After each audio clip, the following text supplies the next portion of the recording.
खुलुमबाय बड' जबनि सोलोंनायगोर नोंथांमोनखौ गिबियावनो गासैखौबो सोलोंनो बरना लाग्रोनाय जाबाय। नोंथांमोननि थाखाय आं दिनै मोनसे गोदान भिडिअ लाबोनाय जादों। आसा खालामदों नोंथांमोना बे भिडिअखौ गासैबो जोबजासिम नायलांगोन होननानै। आं बे भिडिअनि गेजेरजों नोंथांमोननिसिम माखासे खोथाखौ बुंहरनो सानदों दै। नोंथांमोना माने गोबां मानसिफ्रानो आंनियाव सोंहरगासिनो दङ PM किसाननि बे 14थि इनस्टलमेन्टनि फैसा हाबनाय हाबैखौ। माने गोबां मानसिफ्रानो फैसाखौ मोनबायबो नाथायबा माखासे गोबां मानसिफ्रानो फैसाखौ मोनाखैबो। दा बेनिखायनो सोर बायदिया मानि थाखाय मोनाखै आं बेखौबो खोन्थाहरनो सानदों आरो जायफोर गोदान एप्लाइ खालामनाय जेनेबा बिथांमोना बारा गोबाव जायाखै आरो एप्लाइ खालामनाया बिथांमोना फैसाखौ मोनगोन ना मोना बेफोरखौबो गोबां मानसिफ्रानो सोंहरबाय थायो। दा बेनिखायनो आं बे भिडिअनि गेजेरजों बेखौनो माने फुरा डिटेल्स एसे मोजाङै माने नोंथांमोननिसिम खोन्थाहरनो सानदों जाहाथे नोंथांमोना गासैबो मिथिनो हायो। आं गिबियावनो नोंथांमोननिसिम गुरै खावलायहरो नोंथांमोना सोरबाफोर चेनेलाव गोदानै फैदोंबा चेनेलखौ दासिमबो साबस्क्राइब खालामनानै लाखिबा चेनेलखौ साबस्क्राइब खालामनानै लाग्रोलायदो जाहाथे नोंथांमोना बेबायदिनो आपडेटखौ मोननो हायो।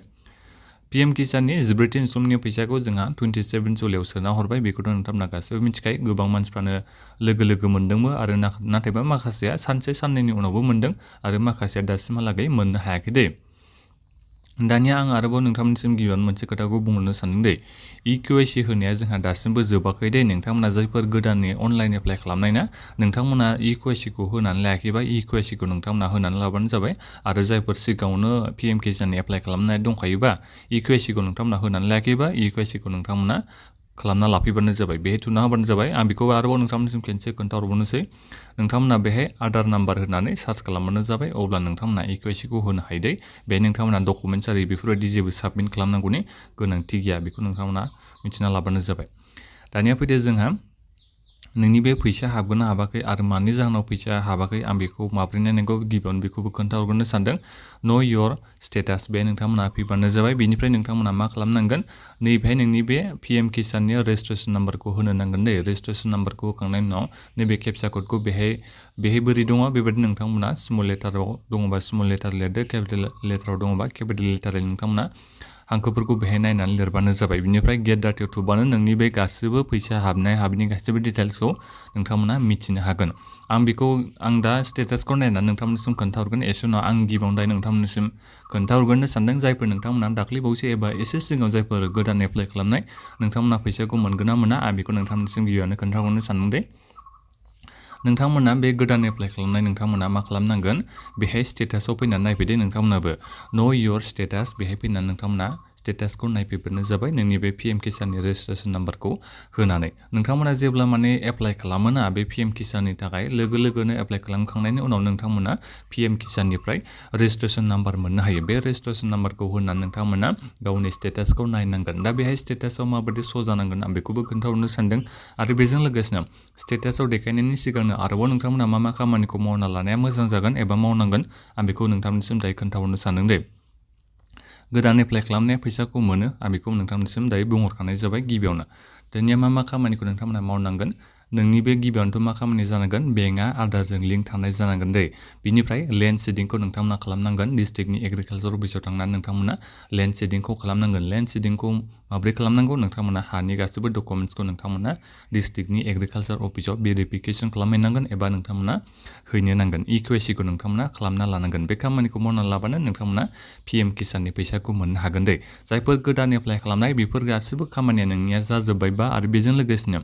खामानिखौ मावखांनायनि उनाव स्टेटासा जुदि देखायबायबा नोंनि बे गासिबो राइट सिन जाजोब्बायबा स्टेटासाव अब्ला नोंथांमोना फैसाखौ मोननो हागोन 100% खा। दानिया फैदो जोंहा आसामनियाथ' फैसाया लेटआबो दासिमबो गोबां मानसिफ्रानो फैसाखौ मोनजोबाखै दै। गोबां मानसिफ्रानो माने एकाउन्टआ थिगानो दंजोबो नाथायबा बिथांमोना दासिमबो फैसाखौ मोननो हायाखै। नोंथांमोना साननैसो नेबानो जाबाय। जोंहा 27 जुलाइआव प्राइम मिनिस्टार बिथाङा सोनानै हरदों फैसाखौ नाथायबा गोबां मानसिफ्रानो सानसे साननैनि उनावसो मोनगासिनो दङ। सोरनाबा 29 उनाव हाबदों आरो दासिमबो माने हाबगासिनो दङ लासैनो फैसाया। दा बेनिखायनो नोंथांमोना मा खालाम एसे साननैसो नेबानो जाबाय। हायोबा नोंथांमोना मास मोनसेसिम नोंथांमोना नेबानो जाबाय आरो गोबां मानसिफ्रानो माने जयैबो खेनसेनो फैसा हाबदों दै। दा बेनिखायनो नोंथांमोना सिन्था खालामना जेनेबा एबाराव आङो PM किसाननि 14थि इनस्टलमेन्टनि फैसाखौ मोनासै होनना नोंथांमोना बेबायदि टेनसन लाना नोंथांमोना सिन्था खालामनाङा 14थि इनस्टलमेन्टआव नोंथांमोना जयै फैसाखौ मोननो हागोन बेखौ आं नोंथांमोननिसिम बुंहरनाय जाबाय। दानिया आं नोंथांमोननिसिम खोन्थाहरनो सानदों दे स्टेटासखौ नायनानै। दा बेनिखायनो नोंथांमोना एसे नेबानो जाबाय आरो आं बेजों लोगोसे बेहाय आङो माबाखौ रेजिस्ट्रेसन नाम्बार बे होनायखौ आं ब्लार खालामना होनाय जासिगोन दै। मानो होनोबा जोंहा बेहाय प्राइभेसिनि खोथा थायो मालायनि डिटेल्सखौ बेहाय जाथामब्ला देखायजाया। पाब्लिक प्लेटफर्माव दा बेनिखायनो आं बेखौ ब्लार खालामनानै नोंथांमोननिसिम देखायनाय जाबाय दे जायखिजाया नोंथांमोना बेहाय गावनि पिएम किसाननि रेजिस्ट्रेसन नाम्बार केपचा क'डखौ होनानै नोंथांमोना गेट डाटायाव थुना होबानो नोंनि बे गासैबो डिटेल्सखौ नोंथांमोना नुनो हागोन नोंनि बे एकाउन्टआ माबायदि जानानै दङ आं बेखौ ब्लार खालामना होनाय जाबाय दे दानिया फैदो जोंहा मेन खोथायानो जाहैबाय बेहाय फैनानै नोंथांमोना माखौ नायफैनांगोन एलिजिबिलिटि स्टेटास नोंथांमोना बेहाय खेनसे थुना नायनांगोन दे गावनि स्टेटासखौ नायफैनायाव दा बेहाय नोंनिया माबायदि जानांगोननो लेन्ड सिडिंआबो येस जानांगोन इक्वेसिखौ नोंथांमोना गावनो मबाइलजोंनो अनलाइन होनो हायो बेबो येस जानांगोन बिनिफ्राय नोंनि बे आधारा बेंक एकाउन्टजों लिंक थानाय जानांगोन अब्लासो नोंथांमोना फैसाखौ मोननो हागोन जुदि नोंनि बे एलिजिबिलिटि स्टेटासाव बेहाय लेन्ड सिडिंआवबो येस इक्वेसियावबो येस बिनिफ्राय आधार बेंक एकाउन्ट सिडिं स्टेटास बेबो येस जाबायबा अब्ला नोंथांमोना 100% फैसाखौ मोनगोन बेखौ आं नोंथांमोननिसिम बुंहरनाय जाबाय नाथायबा जुदि नोंथांनिया बबेबा मोनसे लेन्ड सिडिंआ न'बा जायखिजाया मोनसेया जुदि नट बेहाय थायोबा अब्ला नोंथांमोना फैसाखौ मोननाय नङा बेखौ आं नोंथांमोननिसिम बुंहरनाय जाबाय इक्वेसियाबो जुदि न' जायोबा नोंथांमोना फैसाखौ मोननाय नङा जुदि नोङो जेनेबा आधारा बेंक एकाउन्टजों लिंक गैयाबा अब्लाथ' नोंथांमोना 110% फैसाखौ मोननो हाया मानो होनोबा जोंना दानिया फैसाखौ बोरै सोयो आधारजों जाय बेंक एकाउन्टआव लिंक दं बे बेंक एकाउन्टआवसो फैसाया हाबो दा बेनिखायनो नोंथांमोना गासिबो मा खालामनांगोन गावनि बे बेंक एकाउन्टजों आधारखौ लिंक खालामना लाहैनांगोन दे नोंथांमोना बेखौ बहा लिंक खालामनांगौ बेंकआव थांनानै नोंथांमोना लिंक खालामनो हायो दे गावबागावनि माने बेंकनि ब्रान्सआव थांनानै नोंथांमोना लिंक खालामना लाहैबानो जाबाय दा बेखौ नोंथांमोना गासिबो मिथिबाय जानांगौ आरो बेजों लोगोसे जोंहा मोनसे डिसक्लेमार होदों आं बेखौबो नोंथांमोननिसिम खोन्थाहरनो सानदों जेनेबा नोंथाङा बेंकआव थांनानै गावनि बे आधारखौ बेंक एकाउन्टजों लिंक खालामहैबायबा अब्लाबो नोंथांमोननि थाखाय बे माने 15 दिन लागोन आरो बेहाय नोंनि बे माबाया बेंक एकाउन्टआ लिंक जागोन ना जायाखै बेखौ रिफ्लेक्ट जानो थाखाय येस एबा नो जानो थाखाय दा बेनिखायनो नोंथांमोना जायखिजाया 15 दिनसिम नेबानो जाबाय जुदि नोंनि बे आधारा बेंक एकाउन्टजों लिंक जाबायबा अब्ला बेहाय जोंहा स्टेटासा येस फैगोन दे दा बेखौथ' नोंथांमोना गासिबो मिथिबाय जानांगौ दानिया फैदो जोंहा रिजन अफ इनएलिजिबिलिटि इफ एनि जुदि नैबे स्टेटासाव चेक खालामनायाव माबाफोर जुदि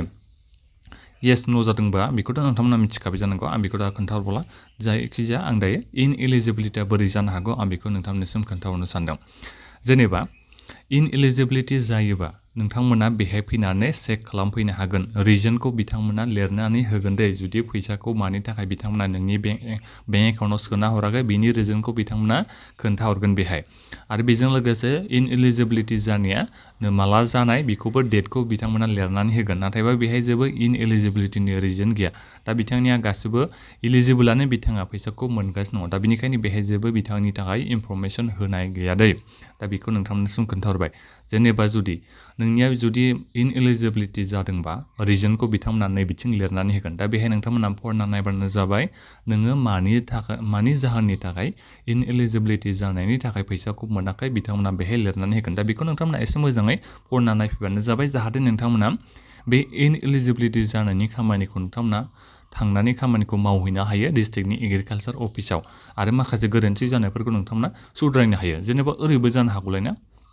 नोंनि बे पिएम किसानाव होनाय नोंनि बे नामा गोरोन्थिबो जानो हागौ आधारनि नामजों मिलायैनि थाखायबो नोंथांमोना फैसाखौ मोनाबो जानो हागौ दा बेनिखायनो बेफोर रिजनखौ नोंथांमोना बेहाय नुनो मोनगोन दा बेनिखायनो नोंथांमोना बेखौ नायफैबानो जाबाय आरो बेजों लोगोसे आं बेखौबो एसे उनाव खोन्थाहरगासिनो दङ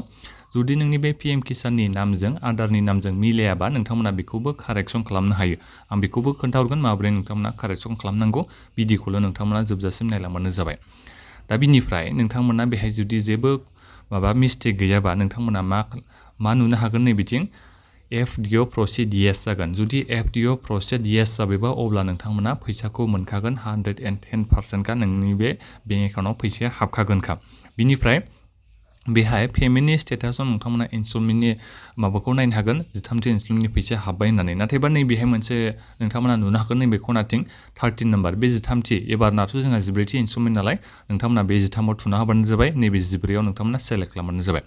दा बे 14थि इनस्टलमेन्टनि फैसाया बिथांनि हाबगोन हाबाखै बेखौ नोंथांमोना नायनो हागोन नायबानो जाबाय नोंथांमोना दानो नुनो हाबाय नै पेमेन्ट स्टेटास 14 इनस्टलमेन्ट पेमेन्ट दान माने बिथाङा 14थि इनस्टलमेन्टनि फैसाखौबो मोननो हाबाय पेमेन्ट मडखौ नोंथांमोना जेब्लायबो नायबानो जाबाय नै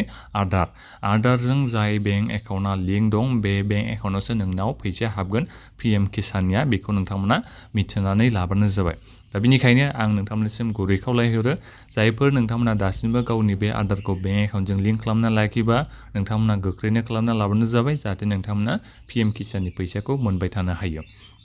दा बेखौ नोंथांमोना गासिबो मिथिबाय जानांगौ जायफोर गोदान एप्लाइ खालामनाय नोंथांमोननिसिम आं बेखौनो खोन्थाहरनाय जाबाय इलिजिबिलिटि स्टेटासआव फैनानै नोंथांमोनाबो चेक खालामना नायफैबानो जाबाय जुदि बेफोर मोनथामबो गासिबो येस जाजोब्बायबा अब्ला नोंथांमोना फैसाखौ मोननो हागोन दै दा बेनिखायनो गोदान गोजाम बिनि जेबो खोथायानो गैया बेहाय PM किसाननि एप्लाइ खालामनाया दा बेनिखायनो जुदि नोङो गासिबो खामानिखौ मावनानै लायोबा एलिजिबिलिटि स्टेटासआव गासिबो येस जाजोब्बायबा नोंथाङा फैसाखौ मोनखागोनखा दा बेनिखायनो खामानिखौल' नोंथांमोना मावनानै लानांगौ दै दानिया फैदो नोंथांमोना जुदि माबाफोर गोरोन्थि जादोंबा जेनेबा नोंनि बे PM किसाननि एप्लाइ खालामनाय समाव नामफोराव गोरोन्थि जादोंबा नोंथांमोना बेखौ सुद्रायनो हायो दै नोंथांमोना नैबेहाय मोनसे अपसन नुनो हागोन दै नै नेम कारेक्सन आज पार आदार जुदि जेनेबा आदारनि नामखौथ' नों कारेक्सन खालामनो हायो बेथ' नंगौ नाथायबा जुदि नोङो बे PM किसाननि एप्लाइ खालामनाय समाव नामखौ जुदि नोङो आदारनि बायदि खालामनो सानदोंबा नोंथांमोना बेखौ कारेक्सन खालामनो हायो जुदि नोंथाङा सानदोंबा आरो जेनेबा आंनि आदारनि नामाथ' थिगानो दङ आं आदारनि नामखौ चेन्ज खालामा नाथायबा PM किसाननि बे नाम होनायासो आंनि नाम जेनेबा होनायासो जुदि गोरोन्थि जादोंबा बेखौ नोंथांमोना सुद्रायना लाफिबानो जाबाय आदारनि बायदि अब्लासो नोंथांमोना फैसाखौ मोननो हागोन दा बेहाय फैनानै नोंथांमोना मा खालामनांगोन नेम कारेक्सन बे अपसनाथ' थाखाबायानोसै दा बिनिफ्राय नोंथाङा बे PM किसाननि रेजिस्ट्रेसन नाम्बारा बे रेजिस्ट्रेसन नाम्बारखौ नोंथांमोना बेहाय होबानो जाबाय बिनिफ्राय नैबे केपसा कड नुदोंना बे केपसा कडखौ जेरै दं बेबादिनो नैबे नोंथांमोना थुनानै होबानो जाबाय बिनिफ्राय सार्च खालामबानो जाबाय अब्ला नोंनि बे गासिबो डिटेल्सआ फैगोन दा बेहाय नोंथांमोनहा गावनि बे नामखौ कारेक्सन खालामनो हागोन दे गोरोन्थि जाफ्लांदोंबा दा बेनिखायनो जायफोर नोंथांमोना गोरोन्थि जानाय नोंथांमोनाबो खामानिखौ गोख्रैनो मावनानै लागोन होननानै आसा खालामनाय थाबाय आरो नोंथांमोननिसिम आं गुरै खावलायहरो जायफोर नोंथांमोना बे जेनेबा गासिबो एकाउन्टआ थिगानो दङबा फैसाखौ नोंथांमोना मोनगोन सिन्था खालामनाङा जोंनिया एसे सम लायो एसे सम लायो माने बे मास मोनसे मास मोननै बेबायदि समानो लायो गोबां मानसिफ्रानो एसे उनावसो मोनहैनाय जायो आरो माखासे सुबुंफ्राथ' मा जायो जोंहा डाइरेक्ट माबाजों नेक्स्ट इनस्टलमेन्टजोंसो ज' मोनफायो दै जेनेबा 14थि इनस्टलमेन्टनि फैसाखौ नोंथांमोना मोनाबा 15थि इनस्टलमेन्टआव नोंथांमोना ज'यै मोनफागोन दै फैसाखौ दा बेखिनियानोमोन बे भिडिअखौ नोंथांमोना शेयार खालामबानो जाबाय दा नोंथांमोननि गासिबो जायफोर मिथिनो लुबैदोंमोन माखौबाफोर नोंथांमोना जुदि दासिमबो मिथिनानै मोनाखैबा नोंथांमोना गावनि प्रब्लेमखौ भिडिअनि कमेन्ट बक्सआव नोंथांमोना कमेन्ट खालामनो नाजाबानो जाबाय आं रिप्लाय हरनो नाजागोन आंथ' जेसेबां हायो माने गासिबो डिटेल्सखौथ' खोन्थाहरजोब्बायानो जाखिनि मिस्टेक जानो हागौ बेफोरखौबो आं नोंथांमोननिसिम खोन्थाहरबायानोसै दा बेनिखायनो माबाफोर जुदि थालांनाय बायदि मोनदोंबा नोंथांमोना जेनेबा माखौबाफोर नोंथांमोना बुजियाखैबा भिडिअनि कमेन्ट बक्सआव नोंथांमोना कमेन्ट खालामनानै हरबानो जाबाय दा बेखिनियानोमोन बे भिडिअखौ शेयार खालाम आरो अननानै चेनेलखौ नोंथांमोना साबस्क्राइब खालामनानै लालायबानो जाबाय जाहाथे नोंथांमोना बेबायदिनो आपडेटखौ मोननो हायो गोजोन्थों